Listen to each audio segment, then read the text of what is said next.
Hello जी, अस्सलाम वालेकुम उशना। वालेकुम सलाम।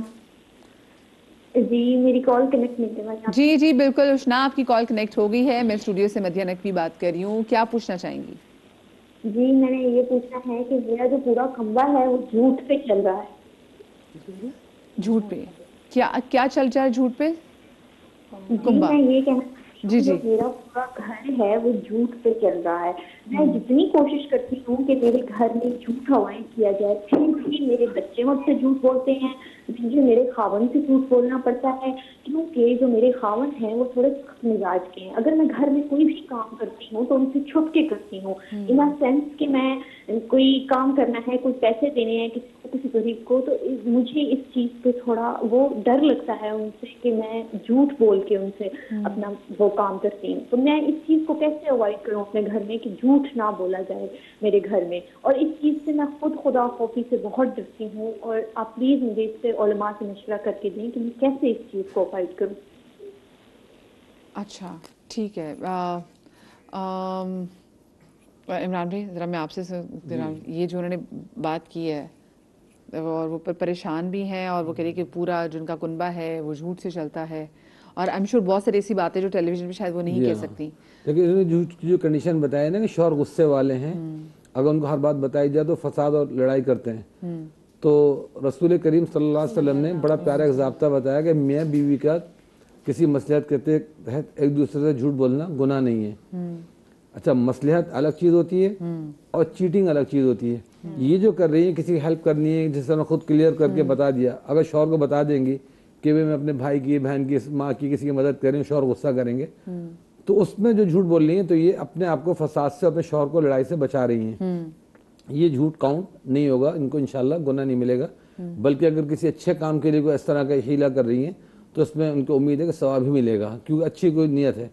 वैसे झूठ बोलना है कि जी शौहर ने मना किया हुआ कि आप, जैसे शौहर ने कहा होगा नमाज वक्त पे पढ़ा करें, अब उसने आगे पूछा नमाज पढ़ी ना, बोल दिया नहीं नमाज नहीं पढ़ी, और हाँ नमाज पढ़ ली, या फलान एक काम किया रोजे से, हाँ रोज़ा मैंने रख लिया रोज़ा नहीं है, वो झूठ बिल्कुल गुनाह है। लेकिन इस तरह के झूठ जिसमें लोग हेल्प आउट करनी है और उसके अंदर कोई रुकावट बन रहा है, तो वो तो आम पब्लिक के लिए भी रसूल पाक सल्लल्लाहु अलैहि वसल्लम ने फरमाया कि अगर दो मुसलमान आपस में नाराज़ हों, लड़ाई हो, तो एक को जाकर झूठ बोल देना, इससे कि भाई वो तुम्हारा दोस्त तुम्हारी तारीफ कर रहा है, तुम्हें याद कर रहा है, तुम्हें इससे दोस्ती करना चाह रहा है, दूसरे से इसकी तरफ से झूठ बोल देना, तो ये झूठ नहीं है, हकीकत ये मसलहत भी है और इसके अंदर एक कम्युनिकेशन है कि अच्छा रिलेशनशिप बनाना है। तो बुनियादी मकसद उसमें रिलेशनशिप को स्ट्रॉन्ग करना और सेव करना है। और ख़ासतौर पर मियाँ बीवी का रिलेशन तो रसूल पाक सल्लल्लाहु अलैहि वसल्लम ने बहुत ज़्यादा सेफली इसको कहा है कि हिफाजत वाले तरीके से लेके चलें ताकि आपस में कोई कशीदगियाँ ना हो। तो इंशाल्लाह इनका जो मामला है वो झूठ पे चलने वाला नहीं है, वो एक मसलहत पे चलने वाला है, जिससे घर के अंदर इंतशार, इफ्तराक, लड़ाई झगड़ा होना, उस चीज़ों से बचने वाली कैफियत, तो उसमें गुनाह नहीं मिलेगा। सही। अच्छा, उससे पहले हमारे साथ कॉलर मौजूद थे अल्लामा साहब सादिया, जो कि इमाम ज़माना के ज़हूर के वाले से, if I am not wrong, उन्होंने उनके नज़ुल के वाले से पूछा था। तो वो बताएं कि फ़िक़्ह जाफरिया में क्या है और उनके ज़हूर, क्योंकि देखें ये सबको इल्म है कि हाँ क़यामत तब आएगी जब इमाम ज़माना का ज़हूर होगा। अब वो ज़हूर की अलामात एक वो डिफरेंट है, तो उनकी ज़हूर की अलामात क्या हैं? बिस्मिल्लाहिर्रहमानिर्रहीम। देखिए, क़यामत की जो अलामत हैं वो मुत्तसिल करती है इमाम के ज़हूर से, ठीक है, क्योंकि इमाम का ज़हूर जो है वो बुनियादी एक वाज़ेह निशानी हो जाएगी कि इमाम का ज़हूर हो जाएगा कि अब क़यामत बहुत करीब है, ठीक है ना। ये अलग बात रही कि बाकायदा इमाम हुकूमत भी करेंगे, जंगें भी होंगी, एक लंबा अरसा चलेगा उन जंगों का भी, ठीक है। तो लेकिन ये कि हाँ बड़ी जो यानी अलामत कुबरा में से जो ज़ाहिरी जो अलामत होगी वो इमाम का ज़हूर होगा खुद कि अब क़ुर्ब क़यामत करीब आ चुका है, ठीक है। अच्छा, इमाम के जो ज़हूर की अलामात हैं और उनके लिए जो हमें तैयारी करनी चाहिए, सवाल ये होता है कि उनके ज़हूर से पहले हमें तैयारी करनी चाहिए, क्योंकि देखिए क्या ज़हूर की वजह से ताख़ीर हो रही है या हमारी वजह से ज़हूर में ताख़ीर हो रही है, दोनों चीज़ों का फ़र्क है, ठीक है ना। जब एक वजूद मौजूद है और हुक्म इलाही से पर्दा गैब में है, वो पर्दा गैब में अपनी वजह से हैं या हमारी वजह से हैं, ठीक है।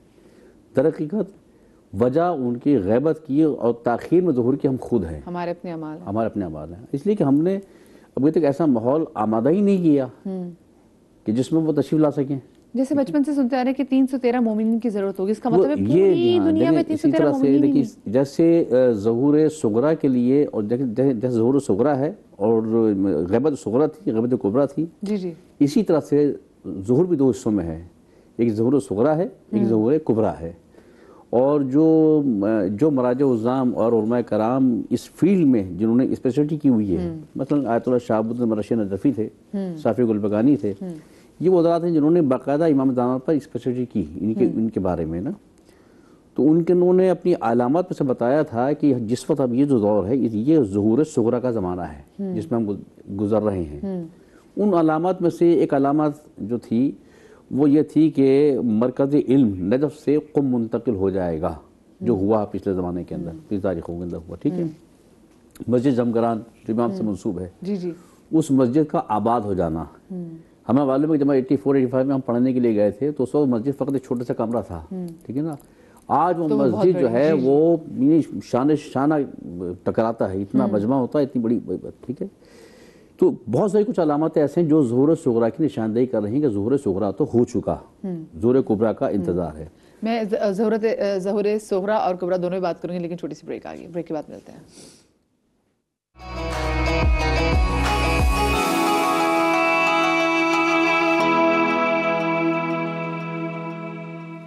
بریک کے بعد ہم آپ کو ایک بار پھر سے خوش آمدید کہتے ہیں، اور ہماری گفتگو کچھ ایسی چل رہی تھی کہ ہم قیامت صغریٰ اور کبریٰ کو ڈسکس کریں، لیکن اس سے پہلے جو ظہور صغریٰ اور کبریٰ ہے ہم اس کے حوالے سے بات کر رہے تھے. میں چاہوں گی کہ علامہ صاحب ذرا کوئکلی ذرا اس کو بیان کر دیں تاکہ میں پھر آگے چیزوں کی طرف چلوں. یہ بات یہ ہوتی ہے کہ اس وقت جو زمانہ ہے، جو روایت بتاتی ہیں ہمیں، وہ روایت بتاتی ہیں کہ اس وقت ظہور صغریٰ تو ہو چکا ہے امام کا. ٹھیک ہے، ظہور کبریٰ باقی ہے. ظہور کبریٰ کے لیے 313 افراد کی ضرورت. ٹھیک ہے، اچھا یہ خالی امام کی بات نہیں ہو رہی ہے، ہر معصوم، خود رسول خدا بھی، رسول خدا کے بھی ظہور 2 طرح کے تھے. ایک صغریٰ تھا، ایک کبریٰ تھا. صغریٰ تھا ولادت سے لے کے 40 سال تک. ٹھیک ہے، اور کبریٰ تھا باقاعدہ اعلان نبوت کے بعد. ٹھیک ہے، اور وہ کبریٰ کا انتظار کیوں کیا گیا تھا کہ وہ 313 ایسے افراد آ جائیں جو رسول کے ناصر ہوں. مطلب یہ سوال یہ پیدا ہوگا کہ ناصر اس وقت مسلمان تھے ہی نہیں. تو یاد رکھیے کہ یہاں ناصروں سے مراد فقط مسلمان ہونا نہیں ہے. ہر قوم میں آج بھی، عیسائیوں میں بھی، یہودی میں بھی، مختلف مذاہب میں اسلام دوست افراد موجود ہیں جو عقائد کو جانتے ہیں، سمجھتے ہیں. اس وقت بھی انتظار ہو رہا تھا ان تمام افراد کا جو یہودیوں میں بھی تھے، نصارہ میں بھی تھے، مختلف لوگوں میں تھے جو جانتے تھے اپنی کتابوں سے. یہ علامات ہیں، اس لیے کہا جاتا ہے کہ نسل رسول میں جو نسل رسول جو ہے یعنی ان کے آباء و اجداد میں کوئی ایک شخص بھی ایسا نہیں جس نے کبھی بدھوں کو سجدہ کیا ہو. ٹھیک ہے نا، تو یہ تمام وہ چیزیں ہیں کہ جو ثابت کرتی ہیں ان 313 افراد میں خود ام المومنین جناب خدیجہ سلام اللہ علیہ بھی شامل ہیں. ٹھیک ہے، وہ کہ اسلام بعد میں لائیں. ٹھیک ہے، لیکن وہ شامل ہیں یعنی کہ معرفت والے لوگ جو، تو وہ 313 افراد ہوئے تو اعلان رسالت ہوا.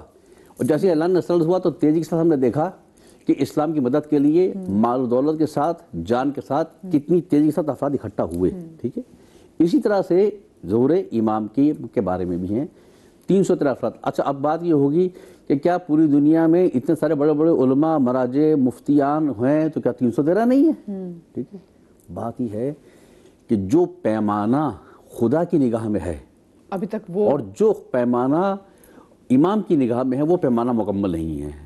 یعنی کیسا کہ یقین اتنا ہو، مطلب 7 ارب کی آبادی میں وہ 313 کا حصہ ابھی کمپلیٹ نہیں ہوا. وہ اتنا یقین کہ رائی برابر، جو کہتے ہیں شمہ برابر، رائی برابر بھی ان کا یقین متزلزل نہ ہو.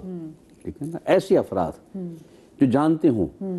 اور ہمارے ہاں روایتیں کہتی ہیں کہ ہر انسان چاہے وہ مسلمان ہو چاہے غیر مسلم ہو، زندگی میں ایک مرتبہ ضرور امام مہدی کی ذات کرتا ہے اپنی زندگی میں. بڑی آپ کی اپنی معرفت ہے کہ آپ پہچانتے کہ نہیں پہچانتے. لیکن اور اس لیے جب ظہور ان کا ہوگا تو ہر انسان کہہ رہا ہوگا یہ ہیں، ان کو تو میں نے دیکھا تھا. لیکن جس وقت دیکھتا ہے اس وقت گویا ایک طرح جیمر لگ جاتا ہے، پہچان نہیں پاتا. یہ جو سامنے آ کے گزر گئے، مشکل میں میری مدد کر دی، کوئی مشکلات ہوئے، تمام حالات ہوئے. تو چونکہ یہ ہمارا عقیدہ ہے کہ نظام کائنات، نظام الہی بغیر کسی خدا کے ہادی کے بغیر ایک لمحے کے لیے رہ نہیں سکتا. خدا کا نظام باقی ہے کائنات کا نظام چل رہا ہے تو اس کا مطلب خدا کا کوئی نمائندہ موجود ہے.